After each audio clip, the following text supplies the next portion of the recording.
Parsha Shoftim, Perek Tezayin, Pasuk Ches. Shoftim v'shoftim l'cha b'chol sharecha, asher Hashem lekecha ne'esan l'cha l'shvatecha. You shall appoint for yourself judges and policemen according to your tribes, that Hashem your God is giving to you, to your tribes. And you shall, and they will judge the people with just judgment. Judges and policemen. Okay, so the terms. Shoftim, Rashi translates, Dayanim hapoiskim esadim. Judges, they give the verdict. Shoitrim are the enforcers. Shemakim, the kivsim, and makav, the two of that they even use. They might even beat and bind the offender with stick and strap. Until the people will accept the judge's ruling. B'chol sharecha.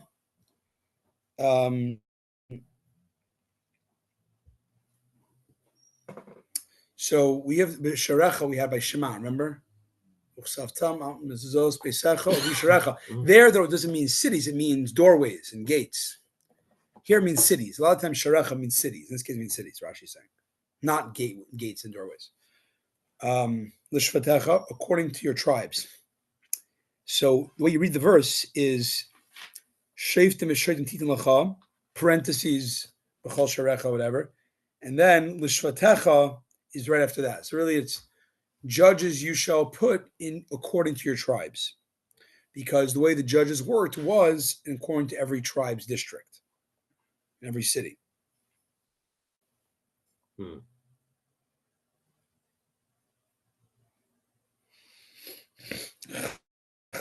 Geographical things, just like we do now. Geographical subdivision. Each of them. He also suggests, as it indicating that each tribe is have a higher court. And whatever. Basically, we already know every town has to have a, like, why do you think tribes? Like, what is that adding? It goes by the town, and like, who cares who lives there? Every town, like, it's if every 10 people has a judge, what do you have to say? The whole tribe, we already covered it. So he says there is a difference. And sometimes, for example, let's say a city has 2 tribes living there. There have to be 2 Beis-Dins, which is probably a precedent for today. Sometimes cities have an Ashkenaz and a Sephardic Beis-Din, maybe. Sometimes there's also judges that are relevant to the tribal issues versus the individual disputants, maybe. Okay. They shall judge the people. They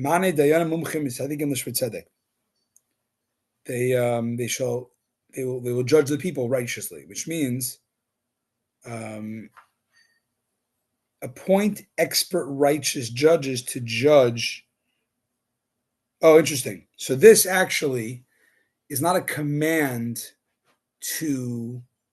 Sometimes you could have a shaftu as a command. Go judge righteously. Judge the people righteously. It's not what it means here. It's saying you, the city elders, or whatever, the representatives, have the responsibility to pick good judges. That's a different command. The fact that judge is to be righteous is the next verse. It's not to prefer justice. Yotes.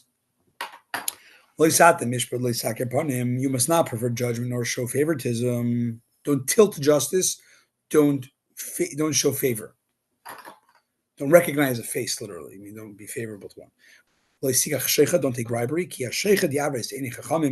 For bribery blinds the eyes of the wise, and it distorts the righteous precepts. You must. Good morning. We're doing Pasuk Yotes Rashi, page 9. Lechenu. I just got your text. I know. I'm very late. No problem. You must not prefer judgment. So this is literally, do not tilt judgment. Don't. The law is blind, is objective. Next, Loisakir Ponim, says Rashi, page 9. You must not show favoritism, which means even we just said you can't distort the verdict to one way or the other. What does it mean? What's the additional don't show favoritism? That we said we covered that already. So we're saying, let's say you're going to try to be fair at the end, but you have to also be very careful with the process of making it easier for one person in the process of the litigation. You can't be easy on one guy and soft on the other. How come they don't? This means you shall not regard faces. Isn't that what it means? Panim? Not look at faces. Justice is blind. How come But we said that already. So wait, we'll get to it in a second. It's saying this is so yes, and I don't have an answer for why. The translation is always interpretation. Yeah, right. So, but sakir pana means to. The reason they're saying that is because it means you're acting. Oh, I familiar. Don't act familiar with one guy over the other. Right. Just because you know the guy or respect the guy. Because once, when the other guy who doesn't know the judge sees the guy being more familiar with the other guy, so this is a particular warning. It's not to give a false verdict, because we said earlier, don't tilt the verdict. That's covered. It's saying be very careful in the process, not the verdict. Right. In the process, you think you're going to be fair at the end. One guy's your landsman, one guy's not. So one guy you say, hey, Joey, So the thing he's saying is that make the process impartial as well. Because if you know him, then the guy is not going to be giving his best case forward. You must not take a bribe, even to pass righteous judgment. You must not take a bribe even to pass righteous judgment. For bribery blinds. Once you take a bribe from somebody, it's impossible not to be prejudiced towards him, trying to find points in his favor. I find, by the way, that the translation of Rashi is better than their translation of the verses. Happens to be. It's just because they go a certain angle in the verse, and Rashi, it's a pretty good Rashi translation. And Divrei Tzadikim, because the bribe distorts the righteous precepts. It means words that are proven to be just, laws of truth, which means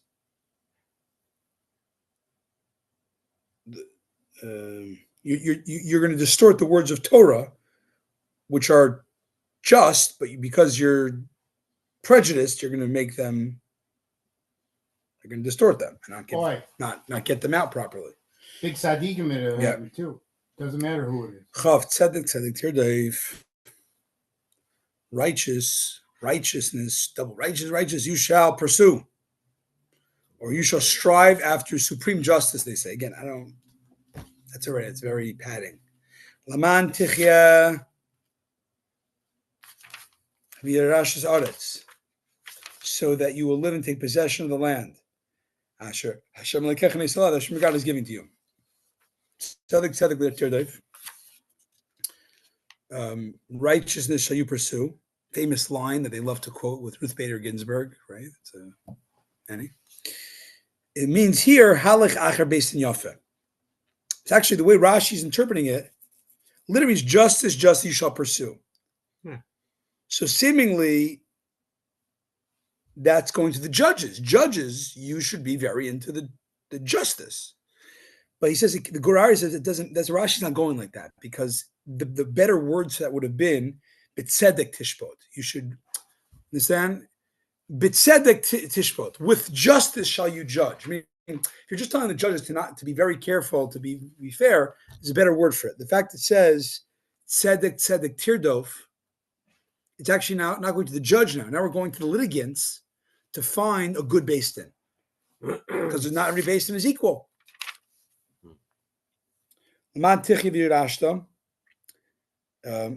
Pursue justice, you will live and take possession. And he says here, again, we're talking now not to judge, we're talking to the Jewish people, the litigants, now it says we're talking to the elders of the town who appoint the judges. the merit of appointing a good judge is alone enough for reason that we don't go to exile. Whoa. Think about it. When you have good judges, you could have other people corrupt, but there's the buck stops here, right? Whoa. So what does that have to do with exile? I'm saying it says here that the merit of appointing worthy judges is sufficient to keep the children of Israel alive and to settle them in their land. Why is the Torah saying about pursue justice and you'll live in your land? It's saying if you have good judges, that's a merit to live in the land. Right. To not be kicked out of the land, aka exile. I'm just saying my own interpretation is that when you have a good court system, even if let's say the politicians are corrupt and the people are corrupt, the buck stops somewhere. Right. Based Next mitzvah: do not plant for yourself an Asherah tree, nor plant any tree. Asherah was an idol worship tree. Don't plant any type of tree, even a bonsai tree. In Japanese garden, any tree next to the altar of the eternal, your God, which you shall make for yourself. Rashi, don't plant for yourself an Asherah tree. This is stated to make him liable for the time it is planted. That even if he has not yet served it, he violates a negative commandment. So if you plant an Asherah tree, which is a tree meant for idol worship, then that already is a negative prohibition. Now we're saying a warning is planting any tree or building a house on the Temple Mount. There was no wooden structures at the Temple Mount.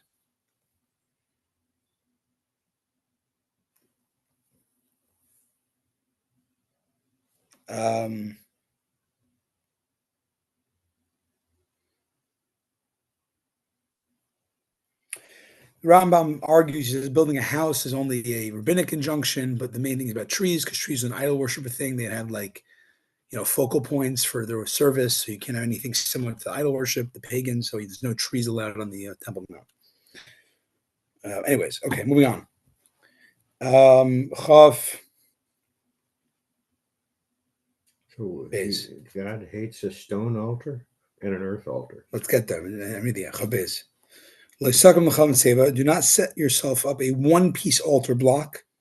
Hashem hates. Rashi, an altar block made of one stone. So, what's it talking about here? Yeah, you can't. Again, that was a pagan thing. To have one big altar, one big stone. The altar is not one big stone. The altar in the temple is like it's a mold. They have a bunch of stones. There's like cement or lime. Mm-hmm. Ashasani, God hates it because the stone altar or an altar of earth He commanded you to make. Right? Many stones. Okay. Many stones with earth. Okay. But this type of altar, the one piece one, He hates. Why? Because it's a religious rite amongst the pagan Canaanites. Boy. And even though this type of worship was beloved to Him in the time of the forefathers, meaning we find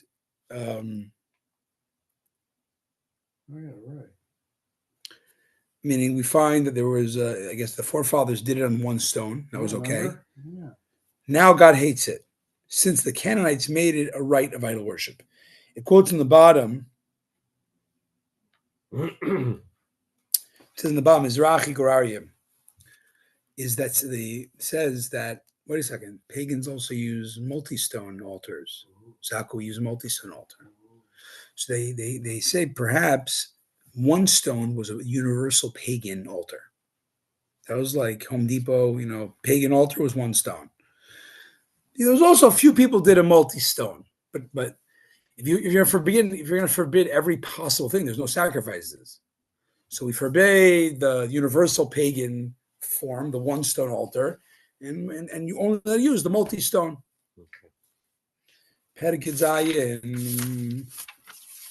Okay, let's keep going.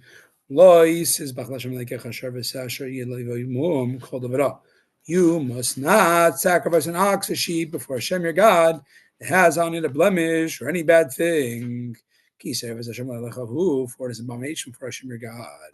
Rashi, don't sacrifice any bad thing. This is prohibition to make sacrifices contemptible through a bad utterance. There are further teachings derived in this verse that are detailed in the Tractate of Zvachim. Bad utterance means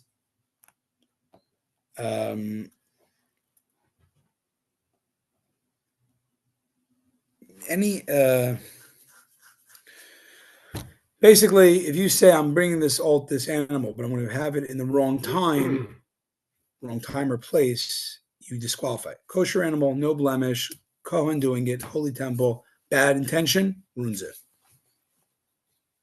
You're thinking to eat it outside the window of allowance. If there is found among you in one of your towns, that Hashem is giving you, you find a man or woman who does an evil thing in the eyes of Hashem your God by violating his covenant. I would say lava, but he said Rashi, violating his covenant means, what's the big covenant? Don't serve idols. Asher Karis is the line of okay, Gimel. He or she goes and worships the gods or of others. It bows to them. Or to the moon, the sun of the moon, or any heavenly host that I did not command you to worship. I should let you see that I did not command to worship them.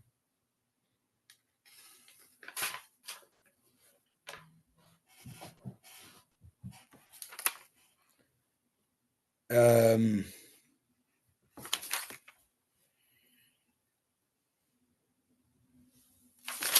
to understand that. So, literally, if you translate it, I mean, you're going to serve one of the deities, like the sun, the moon, or the stars, that I didn't command. Command what? So, if you read it unspecified, it could be, I didn't command to be created. You could if you want to say that. So Rashi says, no, it doesn't mean it means any of the big impressive stars, the balls of fire in the sky, that I didn't command to serve, but not to create, because God did command to be created. Right. It says in the bottom here, this is one of the verses, I think there was 10 or 11, that the 72 sages in the times of King Ptolemy, when he made them translate the Bible into the Septuaginta, that's when they added a word here to not leave it unspecified. They could, well, look, the Torah says God didn't create the sun and the moon. God didn't command what? Command to be created. You could have unspecified. It could sound like God didn't command these things to be created. Oh. So then they added a word that I didn't command to serve. They added Rashi basically into the Greek translation. Dalid, it is told to you that you'll hear about it. These people are doing idol worship. And you'll investigate it. And behold, it's true, and the matter is confirmed. That this abomination was carried out. Rashi's nachon means mechuvan edus. You find the matter is confirmed through testimony. Hey, you take that man or that woman.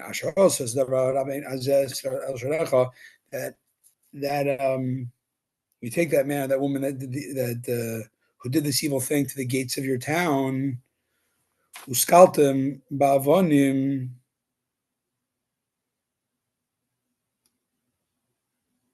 The man or the woman, and it repeats the man or the woman twice for some reason. Uskaltem ba'avonim amesu, and you stone them with stones and they die.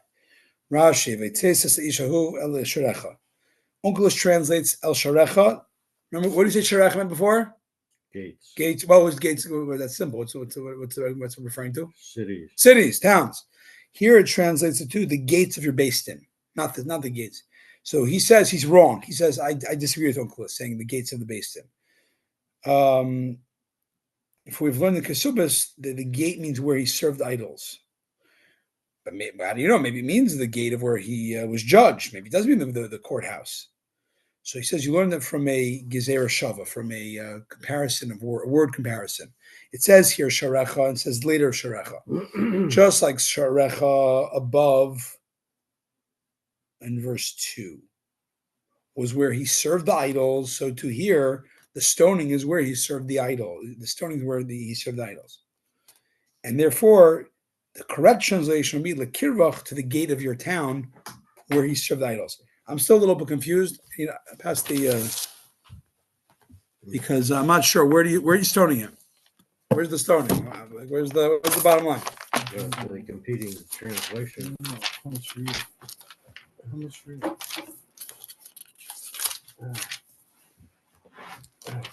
Um,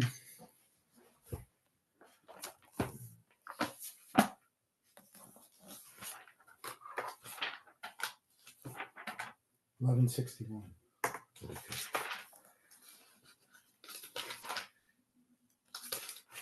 the gate of the city which the idolatry was committed. Yeah, that's what Rashi's arguing. Yeah.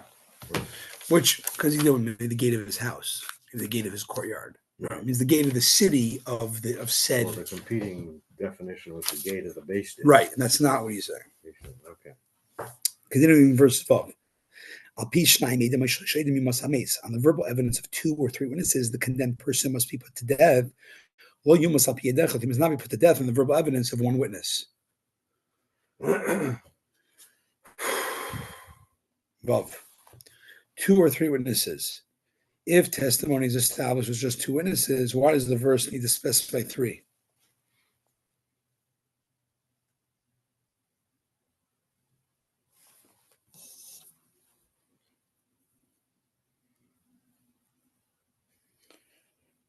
If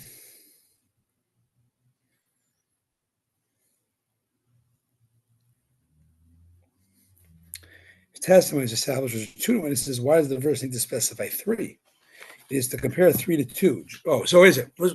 If 2 is the minimum, you don't need 3. So he's saying 3. Is a comparison that sometimes 3 sounds like better, right? Corroborate. Sometimes 3 is actually a liability because once a group is defined, let's say 2, 3, 4, whatever, but they're a unit, they all have to corroborate with each other. It's harder to corroborate 4 people or 3 people than 2 people. That's just telling you.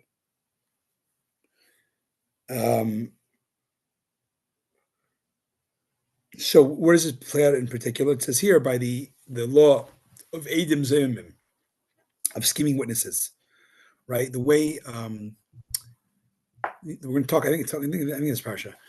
Eid Zayimim, a scheming witness. What is that? Basically, there's a lying witness, but there's a scheming witness. Jack and Joe say, we saw this guy serving idols Tuesday in Rochester. Tuesday, 10 a.m. in Rochester. Okay. A few days later, other witnesses come and prove that Jack and Joe could not have been in Rochester at Tuesday at 10 a.m. They're lying. Not because they're saying it did or didn't happen. They're saying these guys just weren't there. They were in Shanghai. They couldn't have got there. It's impossible. We were with them in Shanghai. So that disqualifies them. On top of that, it makes whatever they wanted to do to somebody else happen to them. Wow. But once there's Jack, Joe, and Bob. So in order to get them to prove they're liars, you have to say not just Jack and Joe are in Shanghai, everybody was in Shanghai, Bob as well. I mean, the 3 it becomes, you can get away with 2 witnesses, but once you have 3 that are together, then they are considered 1 unit. They'd have to either corroborate altogether, they'd also have to be disqualified altogether. All right, almost done. But what's the meaning of 2 or 3? Which is it? 2 or 3? It's a minimum 2, but it's telling you if 3. Typically, it's 2. Let's say 3 guys come in. Right. What do you do? Who do you put at the chair? All 3. So now there's going to be ramifications. First of all, they're going to for them to get their claim verified, they all have to be separately interrogated and prove that they say the same thing. Right. So you don't say, 3 come together. Okay, you go home. We'll take 2. No. They all come together. All 3 are like one unit, both for corroboration and for disqualification. You know what I'm saying? It's just saying more minimum 2 is all you need. But once 3 or 4 or 5 guys, chance to disqualify, more opportunity to disqualify. There's less chance. It's harder. It's harder. You've now proved that not just Jack and Joe, but now Bob and Bill they're all together in Shanghai. It's just more. There's more. Yeah, it depends which way. Yeah, in both ways. Yeah, it could be easier or harder. It's harder for them to prove themselves because they have to all be interrogated. It's easier to disqualify. It's to not accept. To not accept them. One of the 3 is shown to be. Yeah, that's it. Done. That's it. The whole thing's out. But if you had just limited yourself to 2, that guy's irrelevant. That guy's irrelevant. Bingo. It's interesting. Huh. Okay. Zayin, Yad Edom Tiyaboy Varishain Lamisoy. The hand of the witnesses shall be the first to act against him to put him to death. Yad Kolam Machrein, the hand of all people after them. The Artara Mikabecha, you shall eradicate the perpetrator of evil from among you. Rashi. No Rashi. Ches. Ki Yipalei Mimcha Davar Mishpat. So the way, just to explain to you, that it says in the Kahas Azden in the Chumash, death by stoning is to be administered as follows. The hand, the witnesses are first upon the guilty party, meaning the witness pushes him off an elevation twice the height, his height, so like 12 feet or more or something. If the fall doesn't kill him, the second witness then casts a heavy stone onto his chest. If this doesn't kill him, then all the people can pelt him with stones. Kind of gruesome. Oh, yeah. Electric chairs sounding kind of good now, kind of nice. His corpse must be then hung on a pole for a short time, taken down before nightfall, and then buried. This is just a summary of. This is how you eliminate the idol worshiper from your midst. Okay.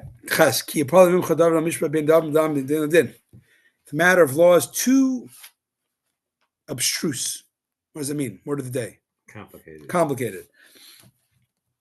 Hard to distinguish between one kind of blood or another, or between one type of judgment and another. One type of tsaras mark or another. Divrei voice that it becomes a matter of dispute among sages. The camp of Elisa called the Makam, you have to go up to the place that Hashem, your God, the place Hashem that Hashem will choose. It's too abstruse, which means it's too wondrous, it's too hard, it's too out there, too complicated. It's too hidden from you. Like a wonder is like beyond. It's like beyond us. It's too beyond you. I mean, it has a. It's beyond and therefore concealed. It's hard to understand. I'm saying he just explains the steps. It's too beyond. It's too wondrous. What's the combination? Pella is a wonder, a miracle, and this is in Yipale. It's too beyond you, and therefore you don't know what to do. Between one blood and another. This is between impure blood and pure blood. Like menstrual blood, for example, some is okay, some is not, depending. Between one judgment and another, between a judgment that finds the accused innocent and a judgment that finds him guilty.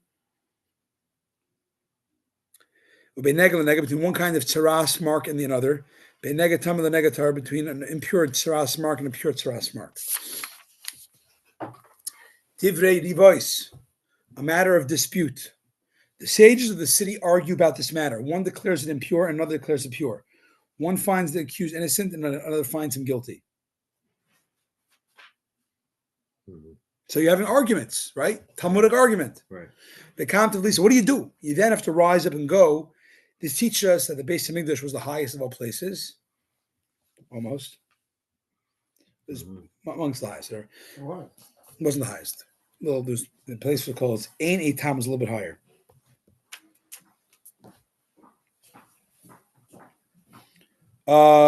Tess. You shall go to the priest from the tribe of the Leviim or to the judge who's in office at that time, and you go to the base of the Supreme Court, and you inquire of them, what they tell you, as Dvar Mishra, they'll tell you the matter of law. Rashi, HaKohanim HaLeviim. Isn't that opposites? The Kohanim, the Levites? They're different, right? The Kohanim that are coming from the tribe of Levi, not Levites as we say Levi, but they're among the tribe of Levi, which they do come from Levi.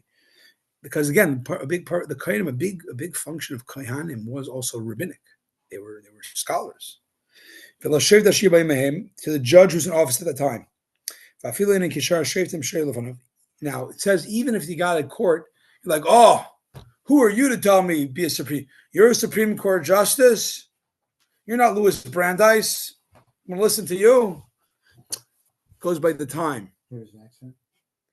Even if he's not like our other judges, even if he's not, you're saying he's not as great as the previous generation.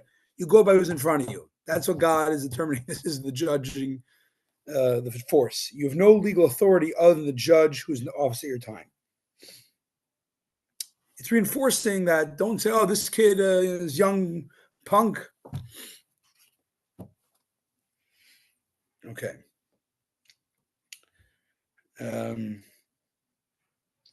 Yud v'sis al pi hadavar asher yigid lecha. You shall do according to what they tell you. To the place Hashem will choose. The Shemat says you shall be careful to everything, everything they'll instruct you. Okay.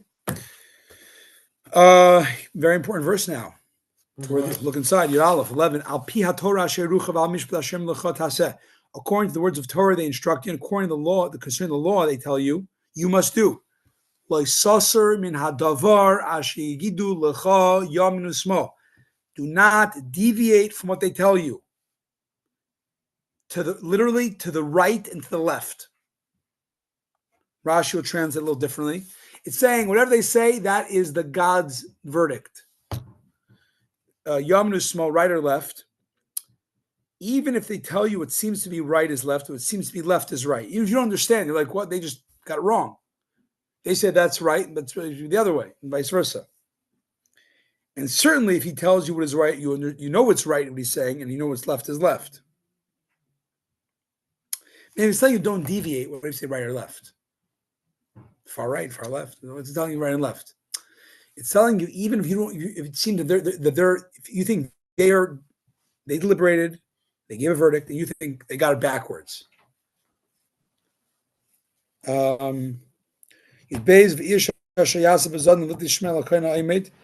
the priest, the kohen who acts brazenly to not listen to the priest, meaning the zakin mamre, the rogue sage. Good word? Well, more than rogue. Rogue sage. Dissenting opinion.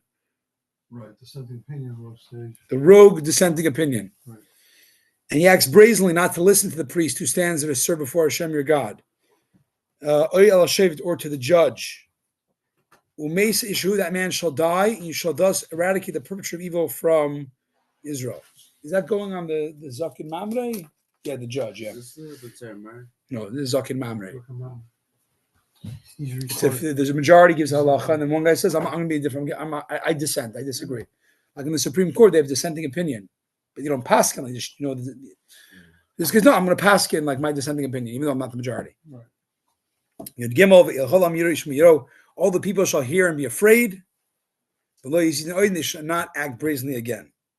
From here, we learn that we delay his sentence until the festival and put him to death on the festival. So when you have the rebellious sage, they say here, this is the accepted opinion of Rabbi Akiva. Basically, the rebellious sage was tried in his hometown. He's brought to Jerusalem for execution on Chol HaMoed when everybody's there for the pilgrimage. But according to Rabbi Yehuda, who's not the halacha, execution is carried right away, and you make a nationwide proclamation of the crime. It's a big deal for a dissenting sage, rebellious sage. All right. All right.